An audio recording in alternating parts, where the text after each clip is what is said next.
말씀은 사무엘상 12장 16절로부터 25절까지의 말씀입니다. 사무엘상 오늘 본문 12장 16절로부터 25절 말씀을 가지고 일어나지 말아야 할 일이 일어날 때에 라는 제목으로 하나님의 말씀을 받도록 하겠습니다. 오늘 16절에 보면 너희는 이제 가만히 서서 여호와께서 너희 목전에서 행하시는 이 큰 일을 보라. 어디서 많이 들어본 말씀을 오늘 지금 사무엘이 이스라엘 백성들에게 하고 있습니다. 너희는 가만히 서서 여호와께서 너희 목전에서 행하시는 이 큰 일을 보라. 성경을 좀 아시는 분들은 출애굽 때의 사건이 떠오르실 것입니다. 이스라엘 백성들이 출애굽해서 홍해를 건널 때에 이제 모세를 통하여서 하나님께서 백성들에게 일러주시죠. 출애굽기 14장 13절과 14절에 있는 말씀입니다. 모세가 백성에게 이르되 너희는 두려워하지 말고 가만히 서서 여호와께서 오늘 너희를 위하여 행하시는 구원을 보라. 너희가 오늘 본 애굽 사람을 영원히 다시 보지 아니하리라. 여호와께서 너희를 위하여 싸우시리니 너희는 가만히 있을지어다. 너희는 가만히 서서 여호와께서 오늘 너희를 위하여 행하시는 구원을 보라. 이렇게 모세가 홍해를 건너면서 이스라엘 백성들에게 하나님의 놀라우신 구원의 손을 선포했던 그 장면입니다. 그런데 오늘 사무엘이 이스라엘 백성들에게 이와 유사한 가만히 서서 여호와께서 너희 목전에 행하시는 이 큰 일을 보라는 이 말씀은 출애굽 때에 모세가 이스라엘 백성에게 한 그 내용과는 정반대의 말씀이 됩니다. 그 내용에 있어서 정반대입니다. 형식에 있어서는 보라, 가만히 서서 여호와의 행하시는 일을 보라 이렇게 말씀하시는 것은 동일한데 그 내용은 정반대라는 말씀입니다. 출애굽 때에 모세가 그 백성들에게 했던 것은 여호와의 놀라운 구원을 말씀하셨습니다. 그런데 지금 사무엘이 이스라엘 백성 앞에서 말하는 이 말은 정반대의 내용입니다. 뒤이어 나오는 17절에 보면 오늘은 밀 베는 때가 아니냐. 내가 여호와께 아뢰리니 여호와께서 우레와 비를 보내사 너희가 왕을 구한 일 곧 여호와의 목전에서 범한 죄악이 큼을 너희에게 밝히 알게 하시리라. 이게 지금 무슨 말씀이냐면 오늘 밀 베는 때가 아니냐. 그런데 우레와 비를 내리시더라. 우레와 비를 내리신다. 밀 베는 때는 5월, 6월에 해당합니다. 봄 추수기입니다. 이때는 전혀 비가 오지 않는 아주 건조한 때입니다. 우기가 아니니까 비가 오지 않는 때입니다. 그런데 천둥이 치고 비가 온다는 것입니다. 지금 사무엘이 이스라엘 백성들에게 이 말을 선포할 때는 이제 하나님께서 왜 우레와 비를 내리시는지를 지금 말하고 있습니다. 출애굽 때에 모세가 이스라엘 백성들에게 얘기한 여호와 가만히 서서 여호와의 행하심을 보라고 할 때는 하나님의 구원이었습니다. 그런데 지금 사무엘이 이스라엘 백성들에게 우레와 비를 내리신다. 지금 일어나지 말아야 할 때에 일어나는 일이 있는데 지금 건기이고 밀 추수할 때에 봄 추수하는 때인데 지금 번개와 천둥이 치고 비가 온다는 얘기를 지금 하는 겁니다. 왜 그러냐? 지금 사무엘은 이제 이 사건을 이렇게 얘기합니다. 너희들이 왕을 구한 일, 곧 여호와의 목전에서 범한 죄악이 크기 때문이다.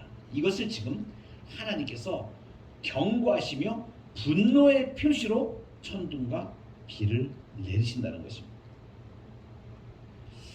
사무엘이 이 얘기를 하기 이전에 지금 12장 1절로부터 쭉 나오는 말씀은 이런 것입니다.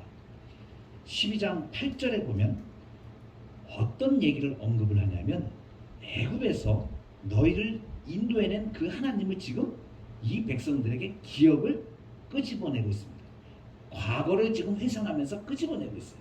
그래서 애굽에서 인도해내어 이곳에 살게 하셨지 않느냐. 그리고 9절에 보면 그런데 그들의 하나님을 잊었다. 여기서 그들 이렇게 얘기하고 있는데 이것은 이스라엘 백성들 지금 있는 이 말을 듣는 사람들의 조상을 지금 얘기하고 있는 겁니다. 그 너희의 조상들이 지금 과거에 너희 이스라엘 백성들이 과거에 지금 이러한 일이 있었다. 애굽에서 인도해 내셨다. 그런데 그들이 그들의 하나님 여호와를 잊었다. 10절에 여호와께 부르짖어 우리가 여호와를 버리고 바알드가 아스다롯을 섬김으로 범죄하였나이다. 이렇게 회개했던 거죠.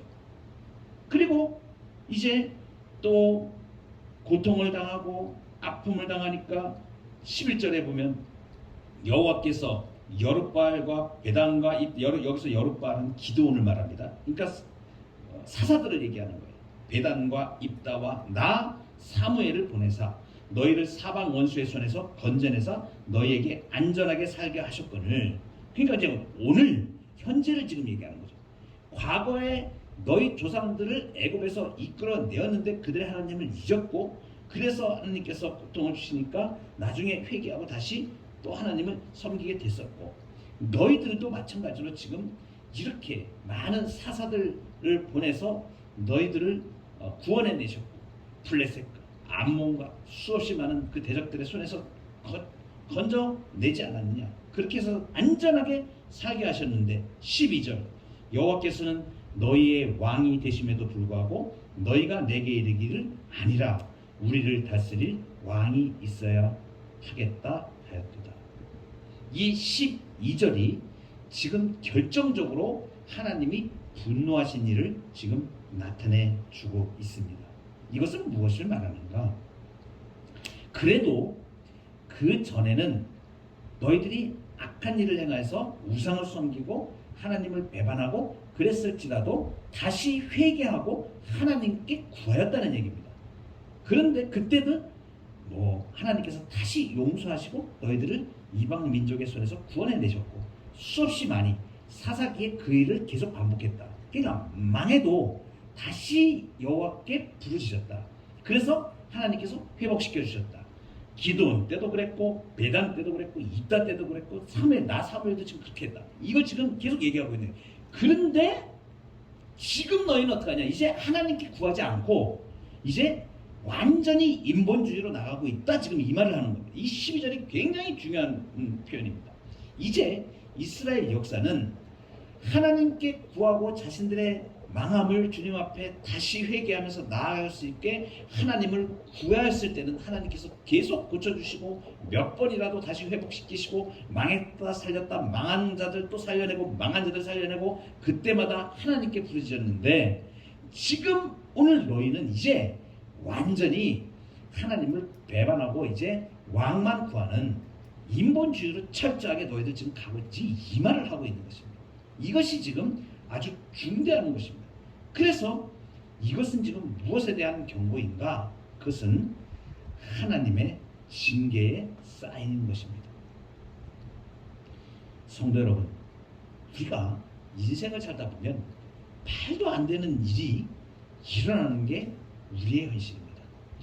우리의 믿음의 현실은 매일 예수님을 믿고 하나님의 말씀에 잘 순종해서 굉장히 평안하고 탄탄한 대로만 가는 것이 아닙니다.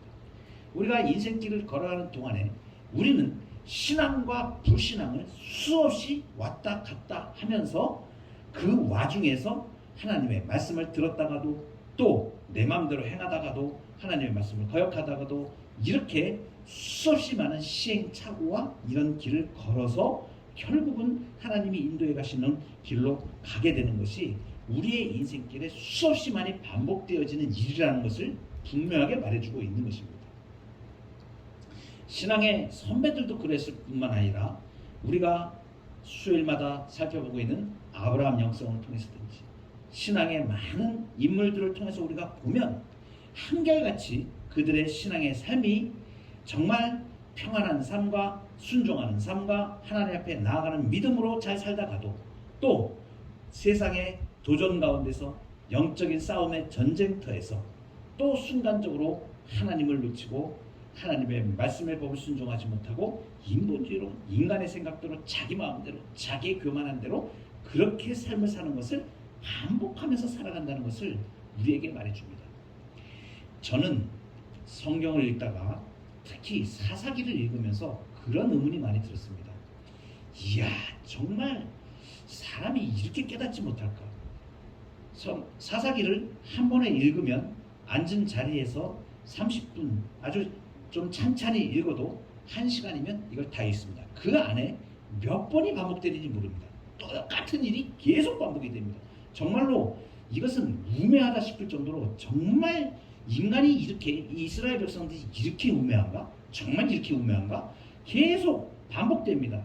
하나님 구해주시고 자기들이 우상 숭배하면 또 타락해가지고 하나님 버리고 우상 숭배하고 그 이방 민족의 것을 따라서 하게 되고 그렇게 반복된 죄를 가운데 들어가면 반드시 또 이방 민족에게 침해를 당해서 고통을 당하고 뭐 몇십 년 또 지배를 받고 이렇게 착취를 당하고 억압당하고 고통받고 이러다가 하나님 살려주세요 이렇게 부르짖으면 다시 또 하나님이 긍휼히 여기셔가지고 사사를 보내서 또 구해내시고 그 사사의 통치 가운데 있다가 또다시 우상숭배하고 범죄하고 또 완전히 재탕 3탕 4탕 계속 이렇게 이스라엘 백성들이 하는 내용들을 지겹도록 사무엘서를 좀 보면서 보게 됩니다.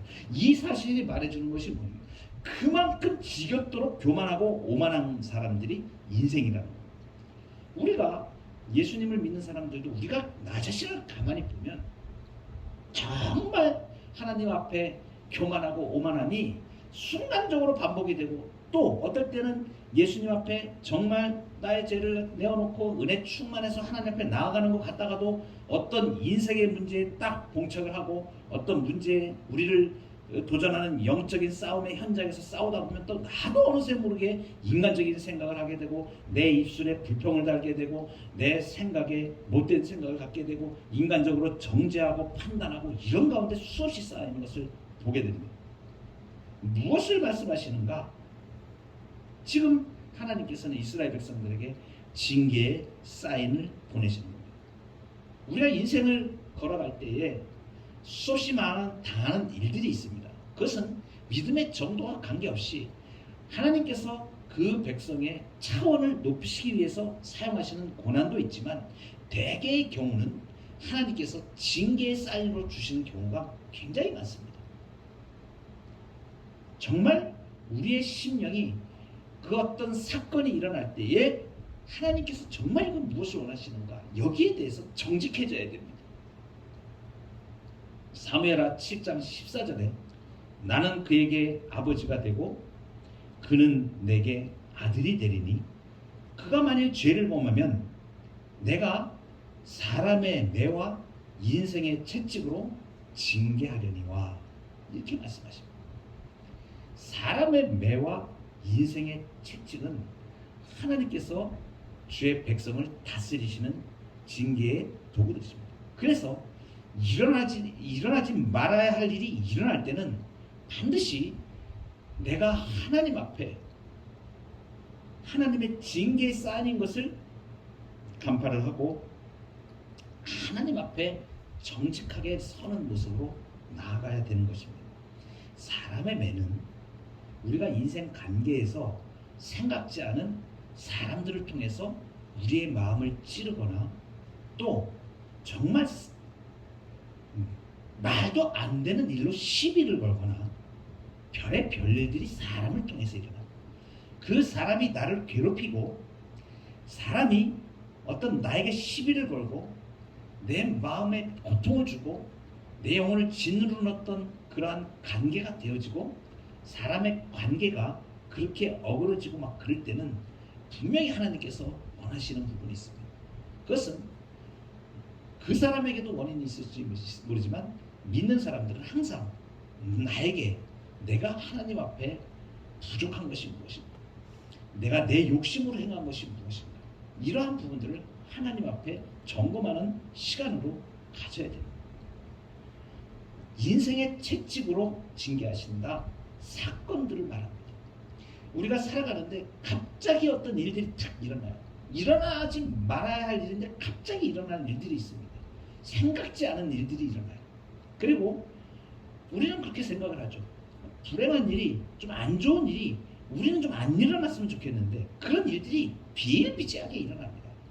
갑자기 생각지도 않게 재물에 어떤 큰 위협이 오거나 손실이 오거나, 물론 자기가 잘못해서 하는 경우도 많고 그런 여러 가지 일들이 있는데 거의 대부분은 원인 제공은 결국 나중에 가서 따져보면 자기에게서 비롯된 것들이 많습니다.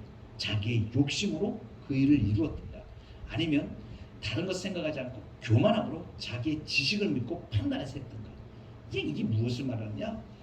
하나님을 절대적으로 신뢰하지 않고, 믿음으로, 우리가 말로는 내가 하나님을 믿는다 그러는데 사건과 모든 삶의 부분들을 하나님 앞에서 조명하는 부분들은 매우 약한 것이 인생의 현실입니다. 제가 주변에 아는 분들의 삶을 통해서도 그런 것들을 많이 보며 제 자신의 삶에서도 우리가 그런 경우를 많이 넘어왔지만 정말 안타까운 일들을 많이 보게 됩니다. 남의 일은 더 잘 보여요. 내 일은 또 내가 잘 안 보입니다. 그런데 남의 일은 잘 보입니다. 아, 저렇게 우매한 일을 왜 저렇게 행동을 할까? 몇 번이나 뜯어 말리고 그렇게 하면 안 된다고 자문을 구하는 사람에게 그렇게 얘기를 해 주었는데도 불구하고 순식간에 이상한 데 빠져서 사기를 당하거나 그 돈을 순식간에 잃어버리고, 그 길을 분명히 얘기해 주고 그렇게 하면 안 된다, 이렇게 하면 안 된다 얘기해 주는데도 그 사람이 자신의 그 판단대로 또 욕심대로 이끌려서 그렇게 하고, 다시 한번 확인을 해보면 수많은 큰 돈을 욕심을 부려서 잃기도 하고, 그런 사람들을 보게 됩니다. 그러한 사람들이 하나님 앞에서 어떤 뜻으로 하나님이 그런 일을 일으켰을까라고 우리가 가만히 생각을 해보면 신앙을 점검할 수 있는 좋은 기회임에도 불구하고 하나님 앞에서 정말 겸비하지 못했던 것을 한번 생각해 봅시다, 이렇게 권면을 하고 그렇게 얘기를 해줘도 그 마음에 결단을 잘 하지 못하고 따라하지 못하는 것이 인생의 모습입니다. 무엇 때문에 그렇습니까? 자기 자신을 하나님 앞에 내려놓지 않는 겁니다. 그러니까 말로는 신앙생활 한다 그러지만 하나님이 왕이 되시는 게 아니에요. 진짜로 하나님이 왕이 되시면 결단하고 하나님이 정말 원하시는 게 무엇인지 그것을 통해서 깨닫고 실천하고 행동할 수 있어야 되는데 그러지 못한다는 것입니다. 그러니까 결국 우리가 생각할 수 있는 부분은 이 본문을 통해서 가장 우리에게 주시는 말씀입니다. 누구나 다 믿음의 정도와 관계없이 인생을 살아가는 사람들은 누구나 다 이러한 현상들을 겪을 수 있다는 점, 하나님의 징계의 사인들이 수없이 많이 우리 인생에게 다가오시는데 그것은 하나님께서 바로 잡으려고 하시는 하나님의 사랑하는 백성들, 아들을 정말 잘 성장시키기 위하여 부모가 자기의 자녀들에게 훈계하고 매도가 이렇게 하듯이 하나님께서 우리를 복된 길로 인도해 가시고자 징계의 채찍으로 주시는 겁니다.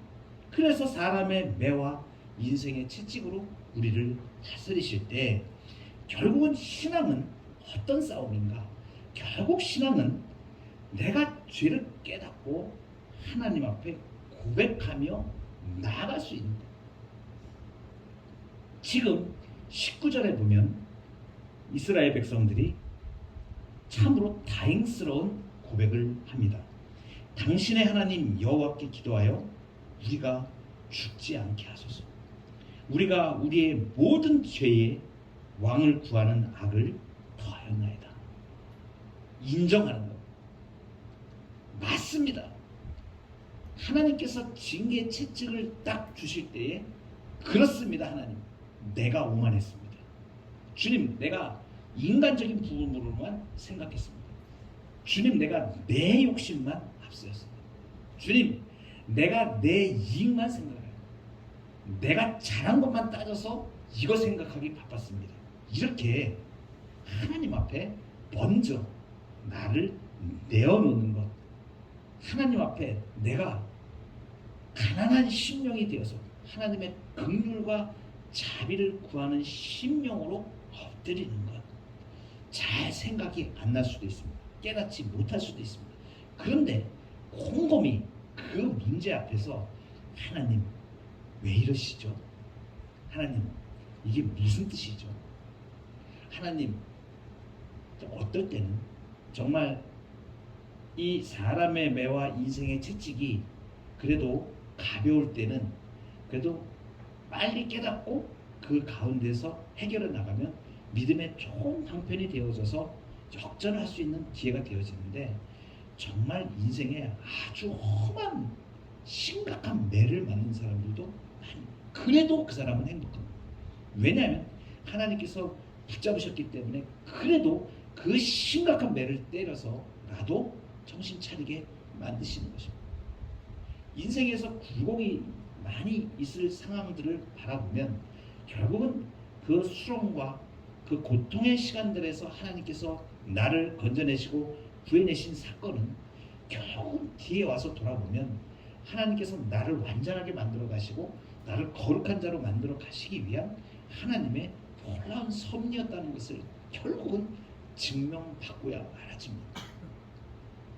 그래서 신앙은 우리가 아픔이 있거나 우리가 넘어지는 일들이 있거나 또 참 괴롭게 우리를 괴롭히는 그러한 사람의 관계가 있거나 가족의 관계가 있거나 사건의 관계가 있을 때 그냥 돈을 잃어버리면 참 조금 잃는 겁니다. 그래도 돈을 잃어서 하나님께서 깨닫게 하시는 그러한 방편으로 사용하시면 그래도 그건 낫습니다. 그런데 사람을 잃어버리면 그것보다 고통스러운 일이 없습니다. 가족 간의 마음이 찢어지고 어떤 경우에는 하나님께서 가족을 데려가셔서 이 세상에서 다시 못 보게 하는 그러한 경우도 있습니다. 정말 아찔한 그러한 경험들을 하는 사람들을 우리는 심심찮게 주변에 많이 경험하고 보게 됩니다. 그러면서 우리는 경각심을 갖게 되죠. 주님, 내가 저와 같이 나는 정말 매를 더 이상 맞지 않도록 하나님께서 징계 경고의 쌀을 보내실 때에 주님, 내가 얼른 주님 앞에 순복하며 정말 긍휼과 자비를 구하는 심정으로 엎드려지게 하옵소서. 결국 신앙은 회개의 싸움인 것입니다. 만일 우리가 우리 죄를 자백하면 그는 미쁘시고 오로사 우리 죄를 사하시며 우리를 모든 불의에서 깨끗게 하실 것입니다. 정말 어떤 사인들이 나를 괴롭히는 사람의 매와 인생의 채찍들을 만나게 될 때 이것을 기억하시기 바랍니다. 하나님 앞에 자백하고, 그렇습니다. 하나님, 내가 하나님 앞에 못됐습니다. 내가 교만했습니다. 내가 목이 곧았습니다. 내 마음을 찢어 하나님 앞에 나아가는 그 심령이 우리 하나님께서 긍휼히 받으시고 오늘 이스라엘 백성들에게 말씀하십니다. 20절에 보면 사무엘이 백성에게 이르되 두려워하지 마라. 너희가 과연 이 모든 악을 행하였으나 여호와를 따르는 데에서 돌아서지 말고 오직 너희의 마음을 다하여 여호와를 섬기라. 22절에 보면 여호와께서는 너희를 자기 백성으로 삼으신 것을 기뻐하셨으므로 여호와께서는 그의 크신 이름을 위해서라도 자기 백성을 버리지 아니하실 것이요. 무엇 때문에? 하나님의 이름 때문에. 이 하나님의 이름 때문에라도 자기 백성을 버리지 아니하신다고 말씀하십니다. 이것은 무슨 말씀입니까? 하나님께서 언약 관계에 신실하신 하나님을 말씀해주고 계십니다. 아들이 잘못을 해서 못된 짓을 저질렀어도 그가 다시 집으로 돌아오면 아들 관계가 끝나는 건 아닙니다. 다시 품고 용서하고 그를 안아줍니다.